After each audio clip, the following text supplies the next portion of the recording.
Salam buat kita semua. Puji Tuhan. Tuhan telah membimbing langkah kami sekeluarga boleh tiba di tempat ini atas undangan dari panitia. Diselenggarakannya pada saat ini refleksi kasus almarhum anak kita Joshua Huta Barat. Pertama sekali kami mengucapkan terima kasih buat terselenggaranya acara ini. Di sini yang perlu saya sampaikan, yang pertama sekali kembali kita ke awal kami mengetahui meninggalnya anak kita Joshua. Posisi kami pada saat itu pulang dari Balige, berziarah terlebih dahulu ke tempat mertua saya pada tanggal 8 Juli 2022. Kami menuju Padang Sidempuan di kampung mamak saya. Tiba kami di sana jam setengah 8 malam. Kami sedang beramah-tamah dengan keluarga yang ada di sana. Pada jam setengah 9 malam, setengah 10, maaf, anak kita Yuni mendapatkan telepon dari adiknya Reja yang berada di Jakarta juga pada saat itu, bahwa mengabari si Joshua telah meninggal dunia. Rasanya kami pada saat itu kayak bermimpi. Pada saat itu kabar kematiannya belum lengkap dari adiknya si Reja. Soalnya sinyal dan situasi adiknya si Reja begitu terpukul mungkin. Tiba di tengah jalan, malam itu juga kami langsung menuju pulang ke Jambi. Pada kurang lebih jam 12 sampai jam 2 kami berangkat dari sana, langsung putar kepala. Jadi sepengetahuan kami di jalan anak kita ini meninggal kena tembak. Itu pertama. Sampai lagi di Sungai Bahar, kami udah sampai sekirang lebih setengah 11 malam minggu tanggal 8. Peti jenazah sudah lebih dulu sampai di rumah, baru kami nyampe. Kalau tidak salah peti jenazah sampai jam 2 siang, kami malamnya sampai jam setengah 11 malam.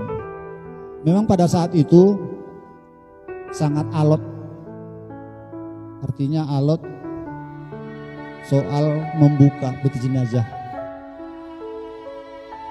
Ada sejam tidak diperbolehkan, berbagai argumentasi. Jadi saya sudah tanda tanya pada saat itu, masa peti jenazah tidak boleh dibuka? Berbagai macam alasan.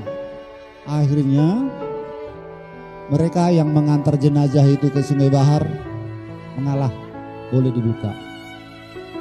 Dan saya minta diceritakan apa sebenarnya kronologi kematian anak kita Joshua ini. Yang mengantar itulah yang menceritakan secara singkat, hanya pesan dikasih tahu sama yang mengantar. Secara singkatnya, bahwa anak kita katanya di rumah komandannya Pak Ferdi Sambo tembak-menembak, dikarenakan kita sudah tentu tahu begitu maraknya berita di media-media sosial bahwa anak kita Joshua ini menurut mereka pada saat itu masuk ke kamar di rumah Duren 3 untuk berbuat sesuatu ataupun pelecehan terhadap Ibu Putri. Menjeritlah Ibu Putri dari dalam, menjerit Ibu Putri, anak kita Joshua keluar dari kamar. Begitu keluar dari lantai atas turun si berada, terjadilah tembak menembak. Itulah yang dapat disampaikan yang si penghantar jenazah. Jadi sesudah diceritakannya ini memang mereka menanyai kami apa yang diminta soal pemakaman almarhum. Permintaan kami pada saat itu tidak banyak. Pemakaman secara kedinasan. Apa yang kami minta pada malam itu diokekan semuanya. Dan mereka bertanya kapan dimakamkan. Jadi kami bilang, kami berembuk dulu dengan keluarga besar Huta Barat yang ada di Sungai Bahar. Kesimpulannya kami berembuk tanggal 11 Juli, artinya hari Senin. Jadi si pengantar tadi pulanglah ke kota Jambi ini, katanya pakaiannya gak ada di Sungai Bahar. Nanti kami udah pemakaman, kami datang. Tibalah hari pemakaman hari Senin. Nah, mereka nggak datang. Tapi sebelum pemakaman, pada hari Minggu, anak kita si Reja sudah memberitahu sama kita bahwa dosis formalinnya ini hanya untuk 24 jam. Disitulah adik-adik ipar saya ataupun pariban saya berinisiatif memanggil tim kesehatan untuk menambahi dosis formalin. Pada waktu mau menambah dosis formalin inilah dibuka pakaiannya ini semua, dibuka baju, tapi celana nggak bisa dibuka, takutnya nggak bisa dimasuki lagi, hanya ditarik, maaf ngomong, sleting dibuka. Disitulah nampak luka-luka tambahan. Luka tambahan memang malam itu, malam Minggu, saya minta sama orang itu untuk dibuka dulu peti. Gak boleh pada malam Minggunya itu kami itu. Yang pertama waktu itu saya lihat luka di sini, di bawahnya ini, dan baju yang diperbolehkan dibuka pada saat itu hanya 2 kancing. Saya lihat dari sini luka-luka. Pada hari Minggunya lah, sesudah mau menambah formalin, disitulah nampak tambahan luka. Disitulah kami merasa curiga. Jadi yang membuka itu adalah wanita pemberani. Ada adik saya, pariban saya, Rohani Simanjuntak. Jadi waktu dibuka memang saya di luar waktu itu. Adik saya inilah yang pertama melihat semua, baru dikasih tahu saya. Jadi saya singkat aja ceritanya. Mulai dari situlah viral lah di media sosial. Memang saya udah waktu itu sudah merasa bagaimana ya, merasa putus asa, dibilang campur aduk. Memang ada waktu itu satu orang wartawan, saya tidak usah menyebut namanya, Pak Samuel, apakah Bapak tidak memproses kematian anak Bapak ini? Saya bilang, bagaimana saya mau mencari pengacara? Keadaan saya pun begini, apalagi pengacara tingkat nasional di Jakarta, tidak mungkin, tidak sanggup saya. Jadi bagaimanalah persoalan ini, Pak? Memang di benak saya waktu itu sudah berpikir kemanalah saya pergi mengadu. Satu-satunya nanti ke LBH lah saya bilang dalam hati saya. Tapi cuman saya jawablah seorang wartawan itu, Bang, saya yakin kalau udah Tuhan yang bekerja, tidak ada yang sanggup untuk menghalanginya. Siapapun dia, apapun pangkat dia, tidak ada yang bisa menyangkal itu semua. Tempo 2 hari dikirim Tuhan lah pengacara kita sekaligus hula-hula kami, Pak Komarudin Simanjuntak. Itulah sampai sekarang. Itu pun ditawarkan di kontak dengan bawah saya, ada yang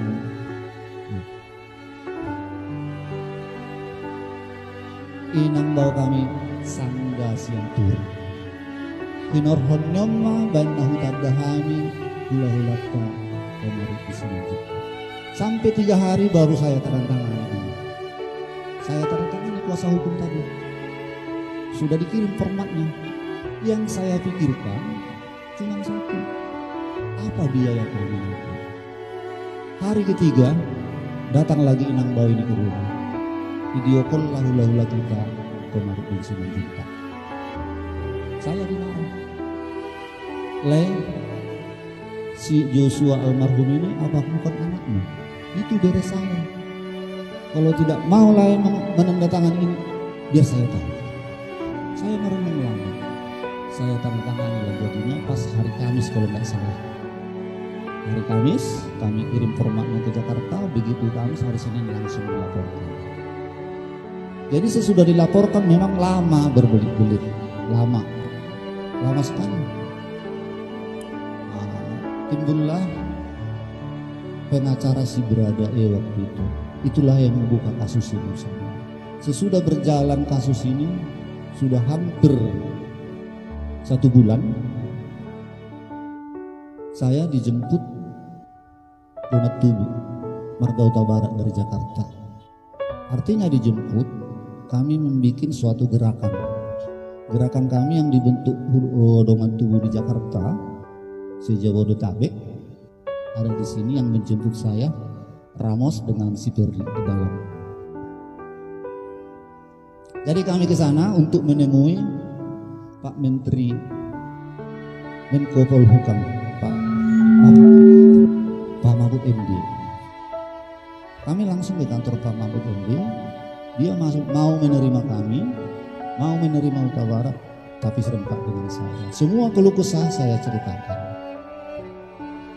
Nah itu berlanjutlah semua persoalan. Tempo beberapa hari lagi tersangkalah si Perdi Sambo. Sesudah tersangka si Perdi Sambo, berbelit-belit lagi sampai saat ini. Memang di pengaduan orang ini, di pengaduannya itu waktu itu pelecehan seksual dan ancaman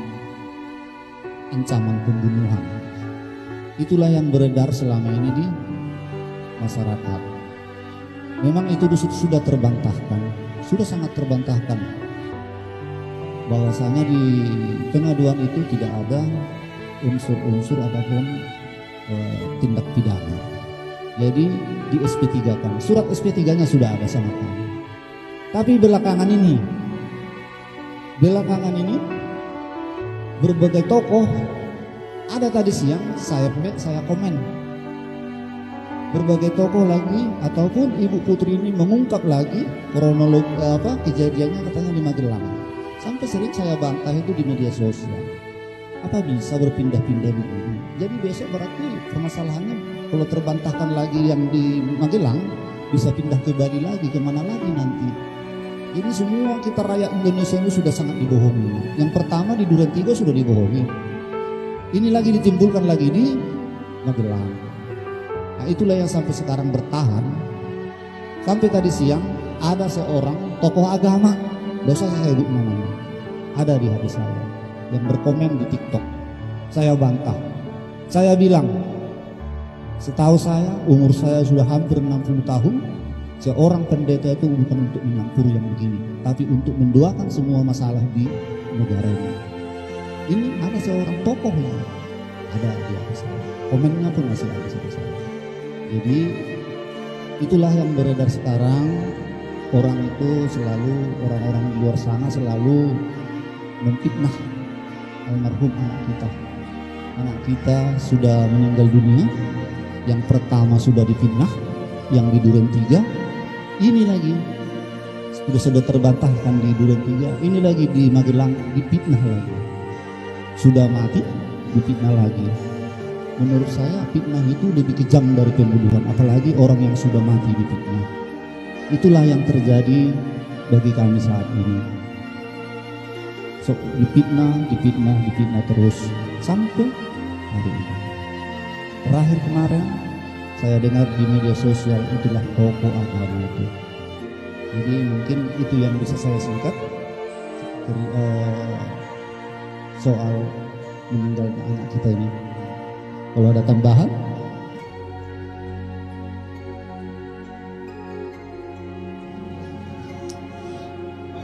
Ya, cek.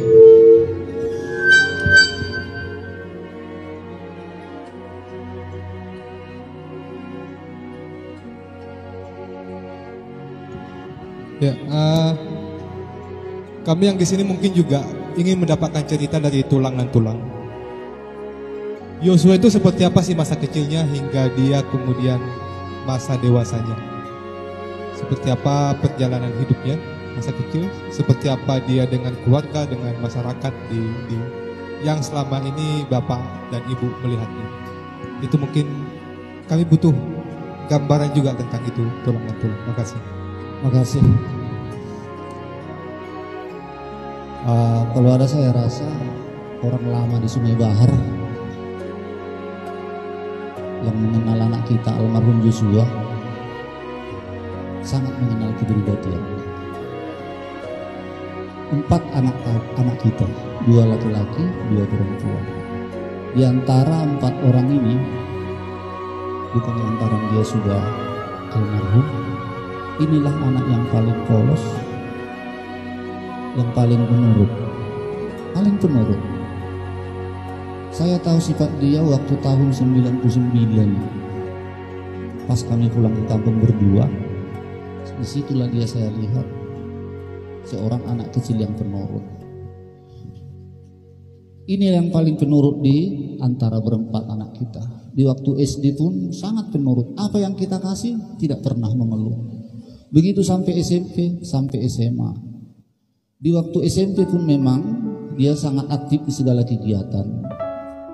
Aktif. Apalagi di kegiatan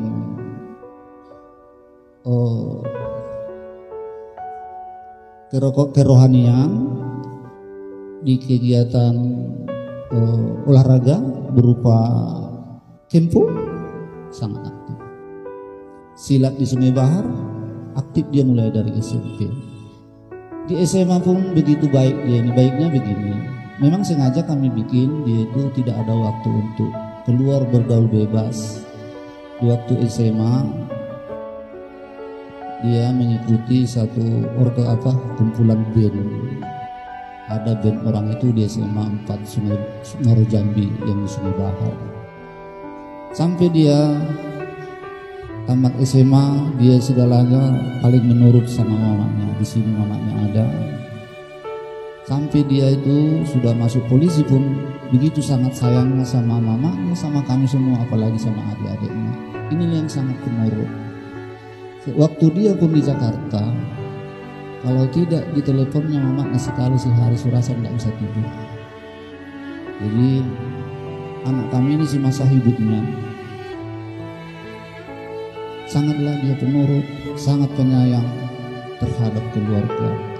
Itu makanya kami waktu itu berkeyakinan tidak mungkin terjadi tembak menembak. Itu pasti ditembak. Tidak ada tembak menembak. Itulah yang kami pikir pada saat dia kejadian. Di waktu dia pun sesudah polisi,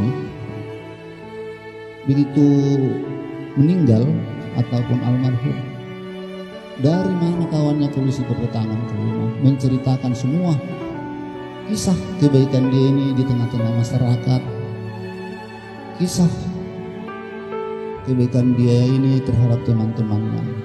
Saking rendah hatinya, kalau dia pulang ke Sungai Bahar tidak pernah pakai sepatu ini, selalu pakai celana pendek. Kadang saya malu melihatnya. Pernah saya tegur, "Bang, kamu ini bikin malu bapak kamu." "Kenapa, Pak? Kok itu cara pakaiannya datang ke sini?" "Pak, ini kan Sungai Bahar, dosa berlebihan. Pakai celana pendek, pakai sandal jepit." Itu kerendahan hati dia ini. Itulah yang saya tahu. Kalau boleh mamanya menambahkan.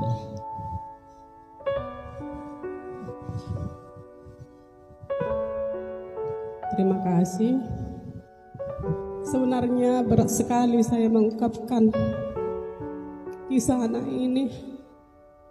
Semenjak kecil hingga besar, bahkan sampai kerja, dan bahkan sampai berakhir hidupnya.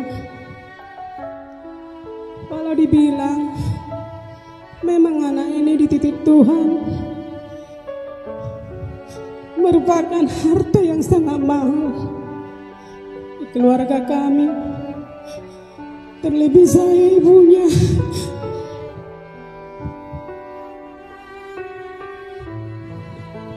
Aku sudah melahirkan, membesarkan, bahkan mendidik dan mengajarinya.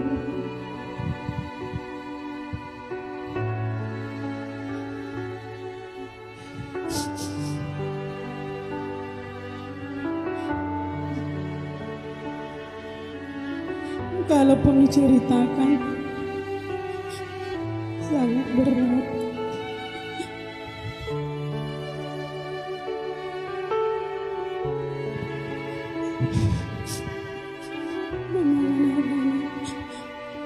Mungkin kalau saya ceritakan mungkin antara percaya tidak percaya.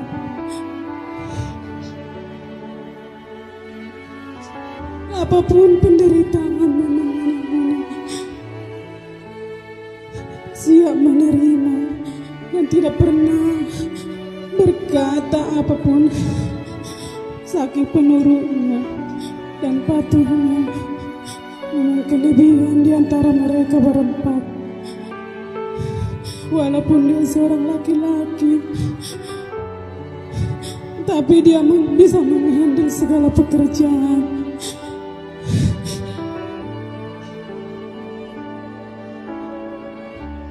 Bahkan di dalam mewujudkan kasih sayang pun perhatiannya sangat luar biasa. Dengan melihat sorotan mata aja dia dari kecil dia diberikan Tuhan suatu feeling, insting yang luar biasa yang bisa mengerti akan keadaan kondisi mamanya, bahkan kondisi kakak dan adiknya. Seberat apapun yang dihadapinya, dia sanggup tetap bertahan, dan dia sanggup juga menghibur di dalam keluarga, bahkan di luar. Saya sendiri mendapatkan cerita, semoga itu tidak kebohongan dari kawan-kawannya, semoga itu sebagai bukti kebenaran bahwa dia kalau ketemu dengan teman-temannya semasa di sekolah di SD, bahkan SMP sampai SMA, mereka bagaimana ibunya mencurahkan air mata, begitu juga mereka sangat kehilangan akan almarhum Yosua. Memang tidak ada yang bisa diberikan anakku berupa materi, tapi Tuhan kirim dia mampu memberikan perhatian, perbuatan maupun tindakan yang bagaimana anak yang dikirim Tuhan ke dunia ini. Begitu juga dia sampai bekerja. Saya bertanya setiap hari dan memberikan saran kepada anak ini agar dia melakukan yang baik dan boleh tidak boleh berlaku. Walaupun kita sudah dikasih orang kepercayaan, kita jangan sampai membuat tidak percaya, karena sekali kita tidak membuat percaya orang, kita selamanya tidak dipercaya orang. Jadi saran itulah yang diingat anak dari ibunya, karena anak ini sangat patuh dan penurut. Kepada semua saudaraku terkasih, bapak dan ibu di sini, tidak bisa saya panjang lebar mengutarakan akan perbuatan anak ini. Biarlah Tuhan yang melihat dan mengetahuinya. Kami cuma mohon bantu kami Bapak Ibu untuk mengungkap kasus ini, agar kasus ini terungkap dengan kebenaran dan keadilan dari Tuhan, dengan bantuan Bapak dan saudara semua yang hadir di sini dan semua saudara terkasih yang ada di muka bumi. Itulah kami, permohonan kami Bapak Ibu untuk refleksi atas kasus anak kita almarhum Yosua. Semoga doa kita dan kerinduan kita, terlebih kami keluarga, didengarkan Tuhan. Biarlah Tuhan bekerja seturut dari kehendaknya. Terima kasih. Terima kasih Bapak dan Ibu sudah memberikan kita gambaran yang lebih utuh lagi tentang siapa sebenarnya Yosua itu. Seorang anak yang penurut. Kalau Pak Samuel tadi bilang kalau sekali sehari tidak ditelepon ibunya maka dia serasa kayaknya hidupnya nggak lengkap gitu ya. Orang yang rajin ibadah, yang aktif di organisasi kerohanian, yang aktif dalam kerohanian, aktif juga dalam olahraga, menyayangi orang sekitarnya. Kita nggak ada mendengarkan ada kekejaman dalam diri dia. Itu tadi yang coba kita dapatkan gambaran dari Bapak dan Ibu di sini, orang tua dari saudara Yosua yang sudah berbagi kisah yang begitu menyentuh hati kita dan juga mungkin semua yang saat ini sedang menyaksikan di banyak live streaming hari ini. Terima kasih banyak Bapak dan Ibu untuk waktunya. Semoga semakin kuat dan semoga mimpi untuk mendapatkan kebenaran, mendapatkan keadilan akan terwujud seperti apapun beratnya jalan yang mungkin ditempuh gitu Pak ya. Jadi saya pernah mewawancarai Bapak Samuel beberapa 1 bulan atau 2 bulan yang lalu. Beliau bahkan tidak pernah berpikir kasus ini akan sampai sejauh ini. Tadi sudah diceritakan bagaimana saya akan membayar pengacara, bagaimana saya akan bisa bolak-balik ke Jakarta. Tapi ternyata dukungan publik yang begitu besar dan juga atas campur tangan Tuhan yang membuat akhirnya sampai hari ini semua orang masih membicarakan tentang bagaimana keadilan, bagaimana kebenaran, dan bagaimana kemudian upaya-upaya yang perlu dilakukan ke arah tersebut. Terima kasih banyak Bapak dan Ibu, bisa duduk kembali.